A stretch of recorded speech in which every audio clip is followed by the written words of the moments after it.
main part of our syllabus. C112 Engineering Mathematics first. This is our subject name, C112 Engineering Mathematics first. In that section first, write down, note करून घ्या या. म्हणजे तुमच्या हाताखालून शब्द गेले म्हणजे तुम्हाला हे शब्द परत नंतर येणार आहेत भरपूर वेळा. आता काय काय शब्द तुमच्यासाठी नवीन असतील याच्यामध्ये, पण जास्त नाही आहेत कारण हे ऑलरेडी तुम्हाला झालेलंच आहे सर्व. झाले नाही? हे sir no. Yes. Two way communication पाहिलं. मी एकटा बडबडणार आणि तुम्ही फक्त ऐकत बसणार. हे काय प्रवचन कीर्तन वगैरे नाहीये, आपलं लेक्चर आहेत. लेक्चरला कसं असतं, टू वे कम्युनिकेशन पाहिजे तरच ते समजतं तुम्हाला, किंवा आणि मला पण समज शिकवायला व्यवस्थित वाटेल ना. नाहीतर मी उगाच चाललोय बडबडत बडबडत आणि तुम्ही निवांत ऐकताय, असं नको आहे. अक्षय पुजारी, change your display name. Okay, successive differentiation. This is the first chapter of section first. In that chapter, we have to study. We will study in that chapter. First one is the definition and the symbol of successive differentiation. After that, nth derivative of standard functions, nth derivative of algebraic functions, nth derivative of functions belongs to polar form. Okay, आता यातले मला सांगा काय काय तुम्हाला माहित आहे यातल्या. पहिला आपण जे घेतलं असेल डिस्कस करत जाऊया आपण.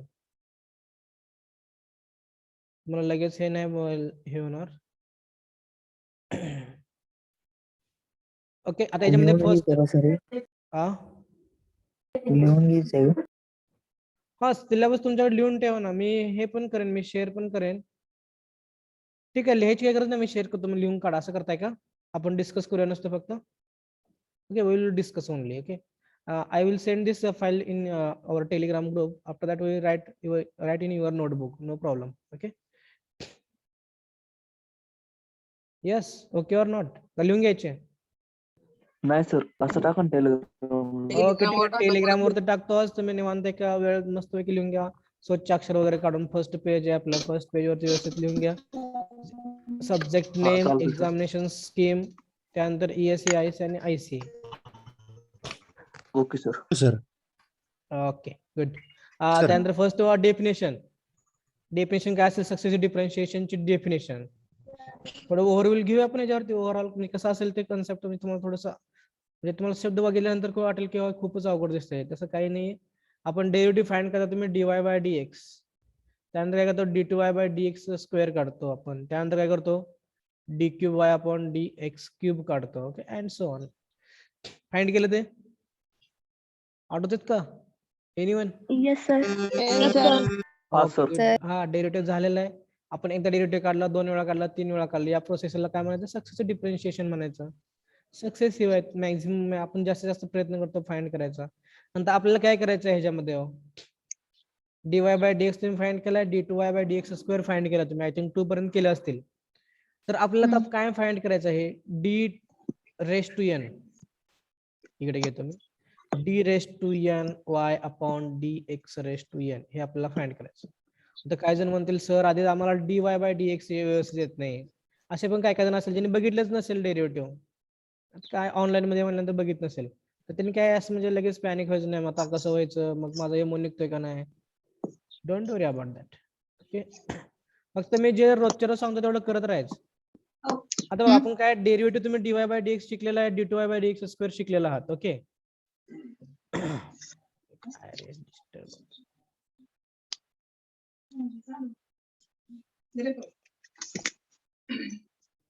ओके.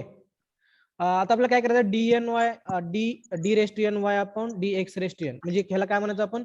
nth डेरिव्हेटिव्ह म्हणायचं. nth derivative. तर आपल्याला nth डेरिव्हेटिव्ह फाइंड करायचं आहे. तर तुम्हाला असं नाही करावं लागत dy/dx काढायचा, परत d2y/dx² काढायचा, परत d³ काढायचा, d⁻⁴ असं तुम्हाला प्रोसेस करत जावं लागेल. असं नाहीये. मग काय 8 फॉर्म्युले आहेत, 8 to 9 फॉर्म्युले आहेत नियर अबाउट. आय थिंक 1 वर्षापूर्वी शिकवलं त्यामुळे एक्झॅक्ट लक्षात नाही आता. तेवढे फॉर्म्युले फक्त पाठ करायचे आणि काय करायचं? व्हॅल्यू चेंज करायच्या. तर तुम्हाला सांगितलं असेल साइन ऑफ ax + b ह्याचं काय करायचं? तुम्हाला nth डेरिव्हेटिव्ह फाइंड करायचं. dny/dx⁻n. म्यूट करा. क्वेश्चन विचारून झालं की म्यूट करत जावा रे.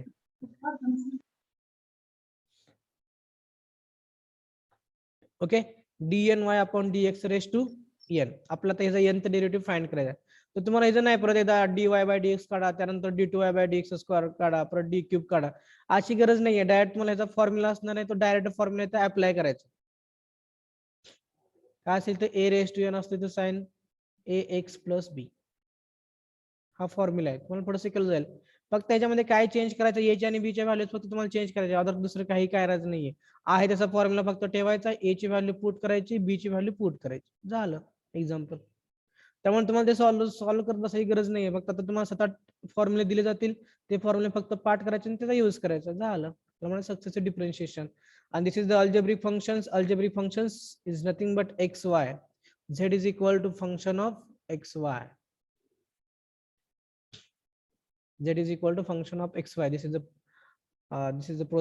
procedure of algebraic functions is there. Symbol Z is equal to f of xy is nothing but algebraic functions. After that, functions to polar form. Polar form is nothing but r is equal to f of theta. r आणि theta आलं की polar form, x आणि y आलं की xy z आलं की काय असतं, algebraic function. Simple. Algebraic function म्हणजे काय असतं, ज्याच्यामध्ये x आणि y येतो त्याला आपण काय म्हणतो, algebraic functions. which belongs x, y, z, that functions are called algebraic functions. In the function r and theta is there, then that function is called polar form.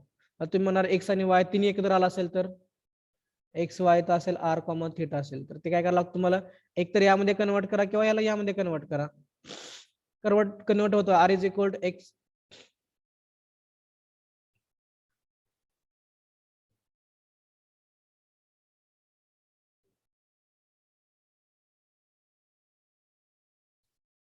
R is equal to sine theta आणि एक मिनिट,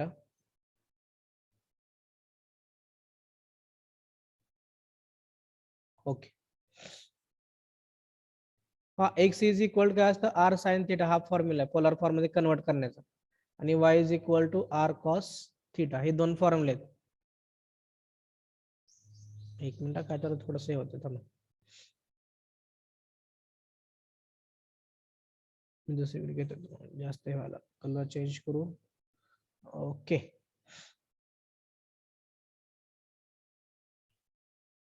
okay. इथं R sine theta actually म्हणजे असा येतो formula, correct करून घेतो. R is equal to cos theta, ह्याला काय म्हणायचं, polar relation between polar form and algebraic form. Algebraic मध्ये तुम्ही ह्याला कार्टेशियन फॉर्म पण म्हणू शकता. पुढे जाऊन येईल तुम्हाला डिटेलमध्ये पूर्ण. हे झालं फर्स्ट पॉईंट. त्यानंतर काय लिबनिस थेरम आहे, आणि त्यात महत्वाचं काय सांगितलं, विदाउट प्रूफ. फक्त विदाउट प्रूफ तुम्हाला फाइंड करायचं आहे. आता तुम्ही काय करता याच्यामध्ये, sine of a x plus b, याचं काय करता, nth डेरिव्हेटिव्ह फाइंड करताना या पॉइंट मध्ये तुम्हाला या पॉइंट मध्ये काय करायचं आहे, x into sine of a x plus b. म्हणजेच फंक्शनचं काय करायचं, multiplication u into v rule use करायचं फक्त. त्यालाच काय म्हणायचं, लिबनिस थेरम. म्हणजे दोन फंक्शन आहेत, ज्या फंक्शन मध्ये मल्टिप्लिकेशन आहे त्याचं तुम्हाला nth डेरिव्हेटिव्ह फाइंड करायचं आहे. There is one formula for finding the nth derivative of two or more functions like algebraic functions, Cartesian functions. After that, trigonometric functions, inverse function, then inverse function, exponential function. I will tell all things that in basic part. आपण basic part मध्ये सर्व घेणारच आहोत, don't वरी. त्याच्यामध्ये काय करायचं, आपल्याला दोन फंक्शनचे जे प्रोडक्ट आहे, त्या प्रोडक्ट असेल तर लिबनिस थेरम यूज करायचा, आणि त्याचं काय करायचं, आपल्याला डेरिव्हेटिव्ह फाइंड करायचं आहे. यावरती 100% 5 मार्क्स साठी क्वेश्चन असतो, 5 मार्क्स. आता ऑब्जेक्टिव्ह मध्ये पण तुम्हाला 2 मार्काचा क्वेश्चन पडू शकतो, 2 into 2 4 ऑब्जेक्टिव्ह मध्ये. तर थिअरी असताना थिअरी मध्ये 100% एक एक्झाम्पल ह्याचा असतो 5 मार्कासाठी, 100%. आता ह्याच्यावरती काय कोण आहे तरी म्यूट करा रे, तुमचा डबल आवाज मलाच यायला लागला.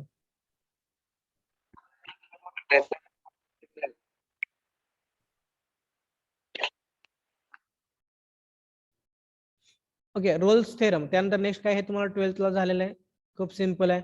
मीन value theorem, Rolle's theorem, Rolle's mean value theorem, Lagrange's mean value theorem आणि कॉची मीन व्हॅल्यू थेरम. कारण 2-3 कंडिशन आहेत तिथं ते लायज होते. पहिली कंडिशन काय असते, lies between open interval, then lies differentiate in open interval and z is equal to x is equal to c exist वगैरे म्हणलं की ते डायरेक्ट होऊन जातं. हे तुम्हाला ऑलरेडी 12th मध्ये झालेलं आहे. इथे पण पार्ट आहे 3 मार्कासाठी असेल. हे पण ऑब्जेक्टिव्ह असेल तर एखादा एक एमसीक्यू ज्यावरती फिक्स पडणार 2 मार्कासाठी. आता ऑब्जेक्टिव्ह टाइप क्वेश्चन आहेत. मी तुम्हाला बघा इथे एक एक्झाम्पल पडेल. टोटल किती पडणार बघा. इथे एक एक्झाम्पल इथे एक असेल, ह्याच्यावरती 2 असतील आणि ह्याच्यावरती 1 असेल. टोटल किती क्वेश्चन असतील. 4 क्वेश्चन्स असतील. 4 into 2 8. मिनिमम 8, मॅक्स किती असेल 12 असतील ह्याच्यावरती. या चॅप्टर वरती मार्क्स मिनिमम 8 तर असणारच आहेत फिक्स. मॅक्स काय असतील 12 असतील.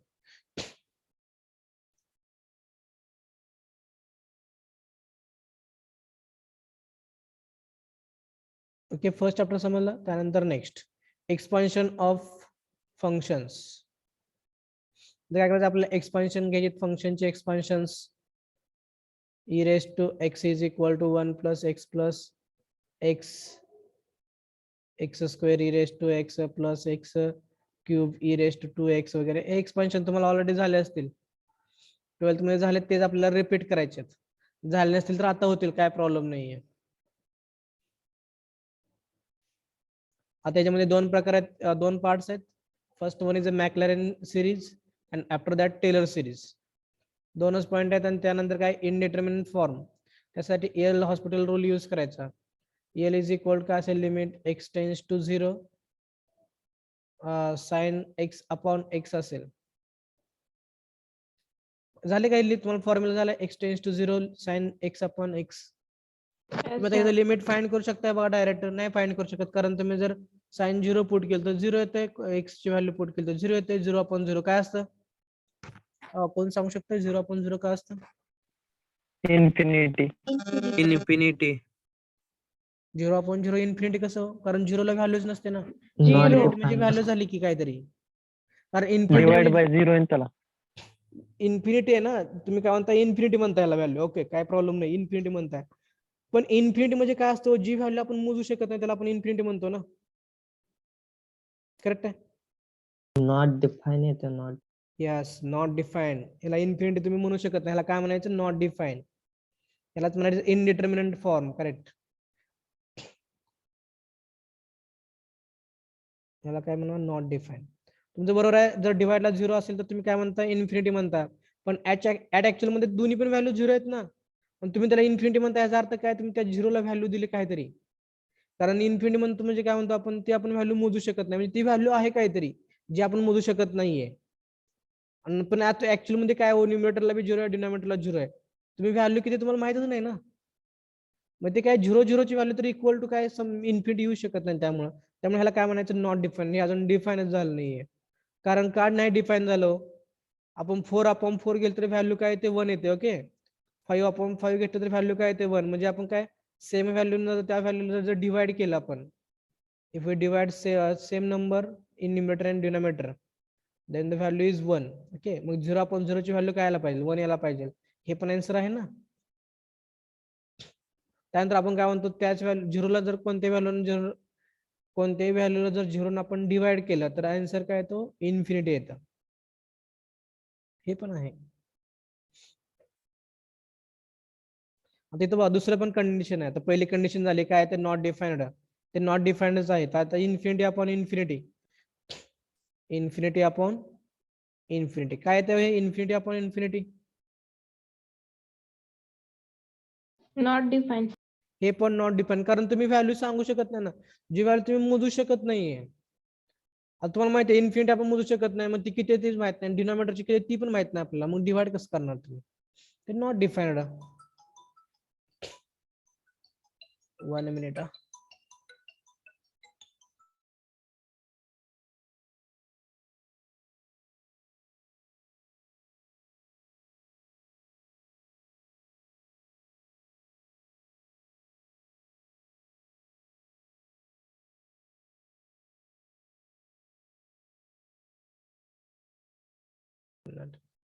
ओके, इंटरेस्टिंग काय नाही. अगोदर तुम्ही विचार केला, असा विचार केलेला कधी आपण 0 ची value 0 upon 0 not define, infinity upon infinity. त्यानंतर 0 इंटू इन्फिनिटी किती घेणार, 0 into infinity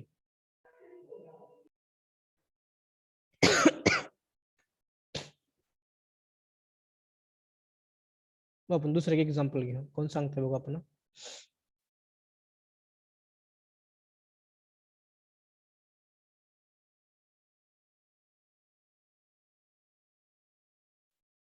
one upon infinity. Not defined. Not depend. बघा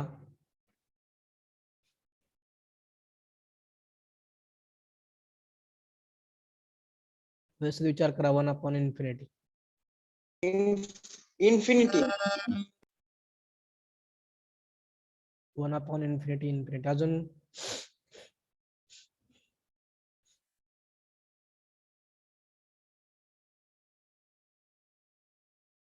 0. करेक्ट. वन अपॉन इन्फिनिटीची व्हॅल्यू काय येते?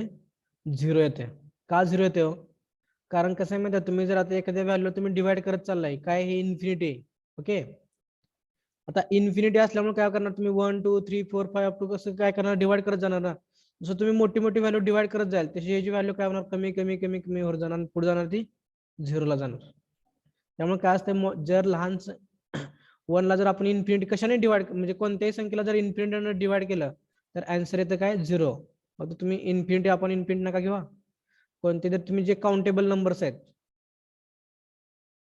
म्हणजे फायनाईट नंबर डिवायडेड बाय जर इन्फिनिटी असेल तर आन्सर काय असतं, finite number divided by infinity. Finite number म्हणजे काय, जे नंबर तुम्ही काउंट करू शकता अशा नंबरला जर तुम्ही इन्फिनिटी डिवाइड केलं तर आन्सर काय येतं 0. हे आपलं पुढे येणार ते तुम्हाला एक्झाम्पल मध्ये लागेल भरपूर वेळा. हे finite upon infinity is equal to 0 का असतं माहिती आहे का? तुम्ही अरिथमेटिक प्रोग्रेशन जॉमेट्रिक प्रोग्रेशन केले का?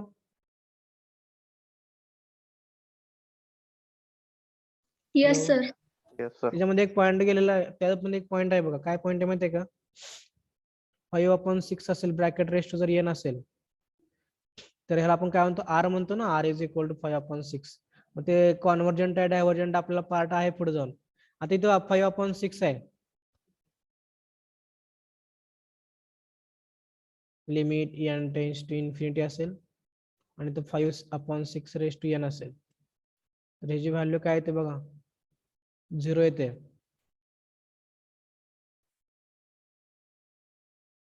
का 0 येते हो? कारण बघा ही जी व्हॅल्यू आहे 5 आणि 6 आहे ना डिवाइडला, आणि त्या रेस्टला काही n आहे. आपण n कुठेपर्यंत चाललोय, इन्फिनिटी पर्यंत चाललोय ना. म्हणजे आपण काय होणार, डिनॉमिनेटर वाढत वाढत जाणार, न्यूमरेटर पेक्षा डिनॉमिनेटर फास्ट वाढत जाणार, कारण एक पॉईंट जास्त आहे. म्हणजे ह्याच्यापेक्षा ह्याचं स्पीड जास्त असेल ना वाढण्याचं, त्यामुळे ह्याचा आन्सर काय येतं 0 येतं. हे पुढे आपण एक्झाम्पल मध्ये घेऊया. जास्त कन्फ्युज नका एकदमच हो. फक्त लक्षात ठेवा थोडेफार जे कन्सेप्ट आहेत, 0/0 नॉट डिफाइंड असेल, त्यानंतर infinity upon infinity not defined असेल, हे एवढे फॉर्म आहेत बघा. त्यानंतर 1/इन्फिनिटी मात्र 0 असेल. हे कन्सेप्ट येणार आहे तुम्हाला भरपूर वेळा पुढं. ओके, झालं हे कन्सेप्ट. हा झाला. हे काय टेलर सिरीज आणि मॅक्लॅरन सिरीज 2 सिरीज आहेत. 2 सिरीज वरून आपल्याला सिरीज फाइंड करायचे आहेत. इझी आहे, नॉट प्रॉब्लेम. नेक्स्ट सगळ्यात सोपा चॅप्टर जो आपण स्टार्टिंगला स्टार्ट करणार आहे मॅट्रिक्स, जो आपण आज नेक्स्ट लेक्चरला स्टार्ट करेल. काय आय थिंक माझं लेक्चर अजून एक आहे. Yes. ओके ठीक आहे. नेक्स्ट आहे matrix, definition of symmetric matrix, all definitions.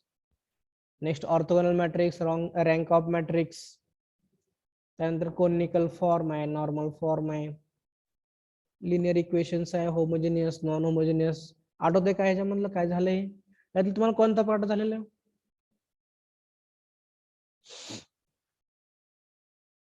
काय सर? यामधलं आता हा चॅप्टर आहे सिमेट्रिक मॅट्रिक्स. या सिमेट्रिक मॅट्रिक्स झाले, स्क्यू सिमेट्रिक मॅट्रिक्स झाले, त्यानंतर ऑर्थोगोनल झाले का नसेल, ऑर्थोगोनल रँक ऑफ मॅट्रिक्स नसेल, नाही. त्यानंतर होमोजेनियस नॉन होमोजेनियस झाले का? झालंय सर. झालंय. आठवतंय काय कशाला आपण होमोजेनियस म्हणतो, कशाला नॉन होमोजेनियस म्हणतो? फक्त आपण ओव्हरऑल घेतो बरं चॅप्टर मध्ये. आपल्या मॅथ्स मध्ये काय ते काही अवघड नाहीये. 3 ते 4 कन्सेप्टच्या वर एक पण कन्सेप्ट नाही आपल्या चॅप्टर मध्ये.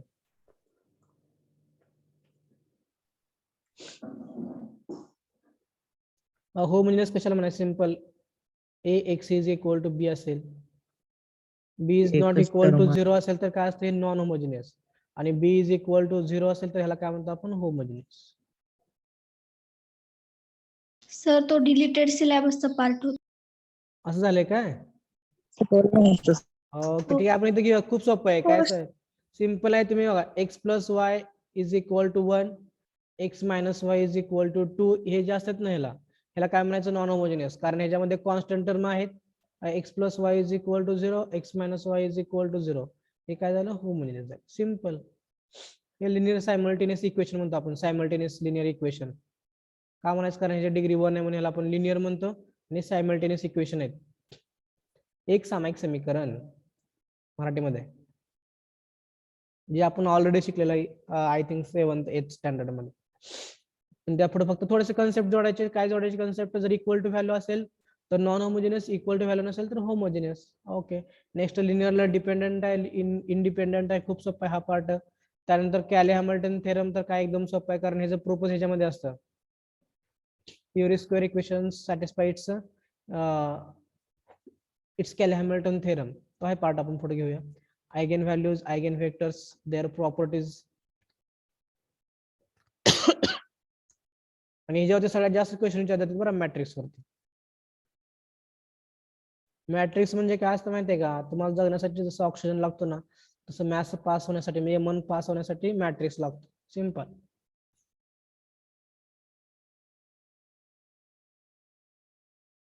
स्कोरिंग प्लस मार्क्स दोन्हीसाठी काय पाहिजे? मॅट्रिक्स. खूप सोपं आहे. मॅट्रिक्स वरती तुम्हाला कॉन्फिडन्स येऊन जाईल की हा मी मन निघतोय, माझा इझिली निघतोय मॅट्रिक्स. कारण मॅट्रिक्स हा एवढा सोपा चॅप्टर आहे. फक्त याच्यामध्ये काय होतं, तुम्हाला कॅल्सी यूज करता यायला पाहिजे ना, कॅल्सी. तर कॅल्सी पण तुम्हाला घ्यावं लागेल. ते लवकरात लवकर घ्या कॅल्सी. मी तुम्हाला ते हे पाठवतो, फोटो पाठवतो, कोणती घ्यायची ती. कोणती पण नका घेऊ. मी तुम्हाला अगोदर फोटो मी हे करतो, टेलिग्राम चॅनलला तुम्हाला प्रोव्हाइड करतो, पाठवतो फोटो. ओके. तिथूनच ते कॅल्सी जे लागते तेच घ्या, कोणतीही घेऊ नका, कारण तुम्हाला पुढे लागणारच आहे. तर कॅसिओ जी लागते.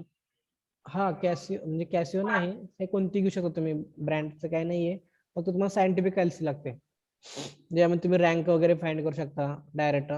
तुम्ही 2 मॅट्रिक्स मधले मल्टिप्लिकेशन करू शकता. तुम्हाला फोटो पाठवेन मी. आय थिंक 991 काय तर आहे का 996 काय तर आहे असं. दुसरी कोणती घेऊ नका, अलाउड नाहीये आपल्याला. जर तुमच्या कोणाकडे असेल, तुमच्या म्हणजे जो कोण नातेवाईक असतील त्यांनी ऑलरेडी शिकलेले आहेत, त्यांना गरज नाहीये, त्यांची जर कॅल्सी असेल तर that is not problem. You have to use that कॅल्सी, नो प्रॉब्लेम. जर नसेल तर तुम्हाला घ्यावं लागेल. आय थिंक 900 का 700 रुपये काय तर आहे त्याची किंमत. घरच्यांना फक्त सांगू नका 10,000 2,000 वगैरे, ते कॅल्सी मोठे घ्यावं लागते असे म्हणून. 1000च्या आत येते, no problem. Next multivariable differential calculus, PD. Partial म्हणजे काय असणार? Multivariable derivative of first and higher order variables to be treated as constant. त्यानंतर टोटल डेरिव्हेटिव्ह, पार्शियल ब्रॅकेट काय, multivariable differentiation of composite function, homogeneous function and Euler's for theorem. हे काय आपण discuss करत नाहीये, कारण काही गरज नाही डिस्कस करायची लगेच सध्या, तुम्ही कन्फ्युज होऊन जाणार. Next applications of multivariable differential calculus. फक्त बघून घ्या, लिहून काढा, हे फक्त लिहून ठेवा. जे इंटू जे डॅश इज इक्वल टू, इथं आता थोडस झाले म्हणजे मिस्टेक झालेले हे. तर इथं काय लक्षात ठेवा, इथं इक्वल टू आहे, इथं इक्वल टू साइन आहे, ते घेतलेलं नाही आय थिंक, कॉपी पेस्ट केल्यामुळे. नेक्स्ट काय, Jacobian of composite function, errors and approximations, maxima and minimum functions of 2 variables. हे तुम्हाला झालेलं आहे ऑलरेडी. मॅक्झिमा मिनिमा कुठे झालेलं म्हणजे तुम्हाला डेरिव्हेटिव्ह चॅप्टर मध्ये झालेलं आहे. झालंय sir. Equation of tangent, equation of, हे बघा, इक्वेशन ऑफ टेंजंट आणि इक्वेशन ऑफ नॉर्मल वगैरे हा पार्ट आहे, ज्यामध्ये स्लोप वगैरे येतो. असं काहीतरी पार्ट आहे, Y in bracket y minus 1 वगैरे आहेत, शिकू आपण पुढे जाऊन. तुम्हाला का नाही सांगत, कारण तुम्ही कन्फ्युज होणार, म्हणजे तुम्हाला ते मॅथ्स खूपच अवघड असं वाटेल तुम्हाला, म्हणून ते हे आपण सांगत नाही काय आहे ते ऍक्च्युअल मध्ये काय आहे. त्यानंतर languages method of undetermined multipliers one condition, हे आपण डिस्कस करूया, लेक्चरच्या वेळेस डिस्कस करूया. कारण काय माहितीये का, तुम्ही अजून डेरिव्हेटिव्ह तुम्ही प्रत्येक जण परफेक्ट नसाल डेरिव्हेटिव्ह मध्ये, आहे सगळेजण परफेक्ट डेरिव्हेटिव्ह मध्ये येस सर. आहेत, मग त्यांना तो काय प्रॉब्लेम वाटणार नाहीये. कारण काय करतो माहितीये का आपण, थोडस तुम्हाला ओव्हरव्ह्यू देतो का प्रॉब्लेम म्हणजे का घेत नाही मी सांगत नंतर. म्हणजे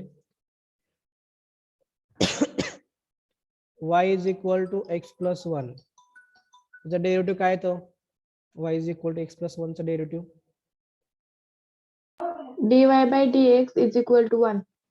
इज इक्वल टू वन, कारण एक्स डेरिव्हेटिव्ह वन असतं, वनचं डेरिव्हेटिव्ह झिरो असतं. हे मी तुम्हाला शिकवलं जायला, जर येत नसेल तरी पण काय टेन्शन घ्यायचं नाही. आता आपल्याला काय करायचं, तुम्ही डेरिव्हेटिव्ह फाइंड केला, तुम्हाला ह्याचं पार्शियल डेरिव्हेटिव्ह फाइंड करायचं. y is equal to x plus one आहे, विथ रिस्पेक्ट टू तुम्ही काय घेणार आहे,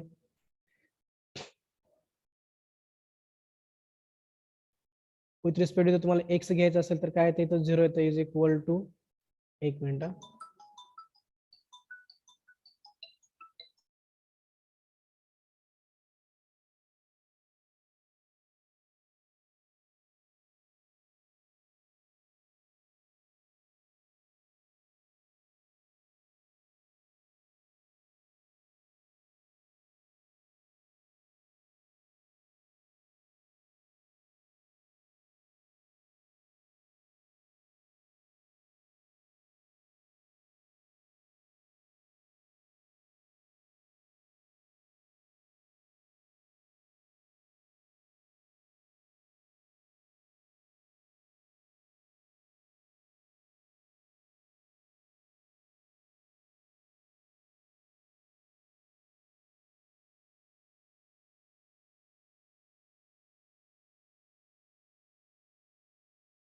सॉरी गाईस.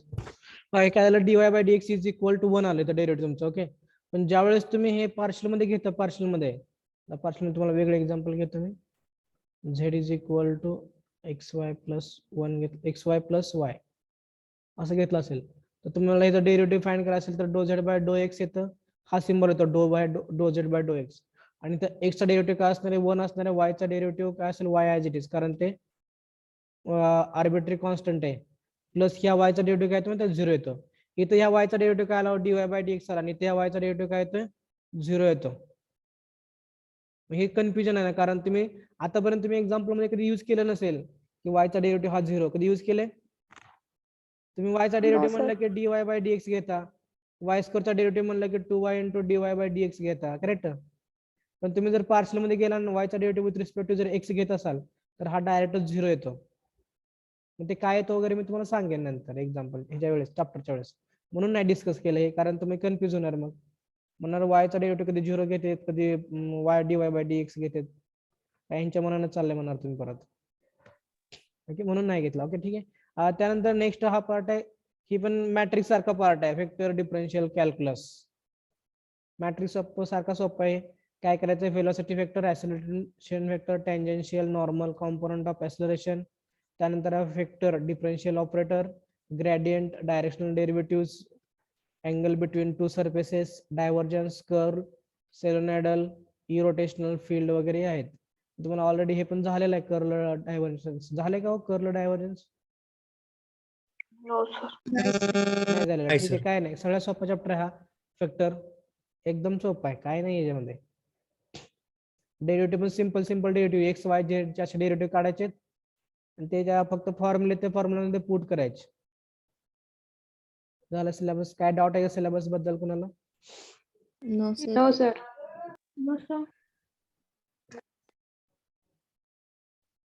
Okay,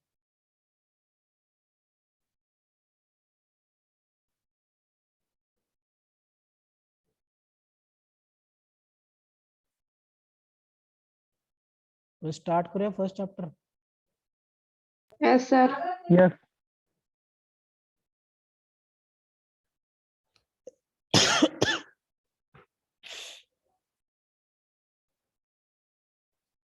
role number Aadesh Waydande, 59 roll number तुझा, 59.